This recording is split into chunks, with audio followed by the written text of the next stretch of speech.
Dans la famille de Guillaume le Conquérant, j'aimerais le demi-frère Odon. Odon a aidé à la conquête de l'Angleterre. C'est même lui qui gouverne en Angleterre en l'absence de son frère. Pourtant, l'année 1115, il le trahit. Mais pourquoi ? Les petits contes de la grotte aux chats. Malgré le rétablissement de la paix, l'Angleterre connaît encore des troubles avec l'Écosse. Et selon Simeon de Durham, l'armée commandée par Odon de Bayeux dévasta la campagne entre la Thé et la Tyne. Les innocents furent comme les autres décapités, amputés ou contraints à banquer. Odon fit le travail. Mais ce n'était plus comme avant. À son retour, celle qui gouvernait, c'était Mathilde, la femme de Guillaume. Sans doute là pour assister Robert, le fils aîné de Guillaume. Par ailleurs, Odon, quels que soient les différends entre Guillaume et le pape, reste un évêque. Alors, c'est bien d'être le bras droit de son frère, mais ce serait encore mieux d'être calife à la place du calife ?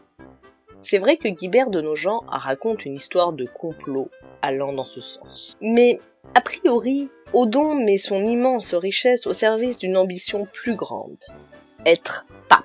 Ah, je ne m'y attendais pas. D'après Ordéric et Malmesbury, Odon cherchait à acheter la fonction. Et pour cela, il envoyait moult courriers et sommes d'argent aux habitants de Rome par l'intermédiaire de pèlerins.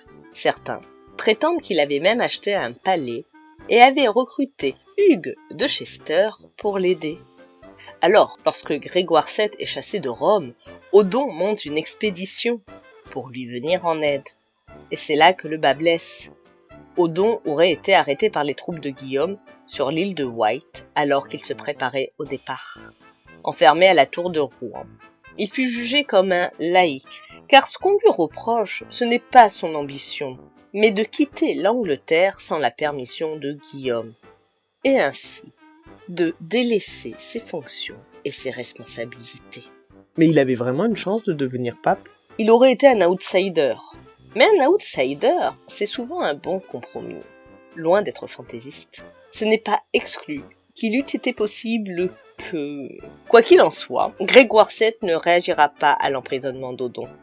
Et lorsque le pape meurt, le 25 mai 1085, en exil à Salerne, Odon, prisonnier, n'a plus aucune chance de devenir pape.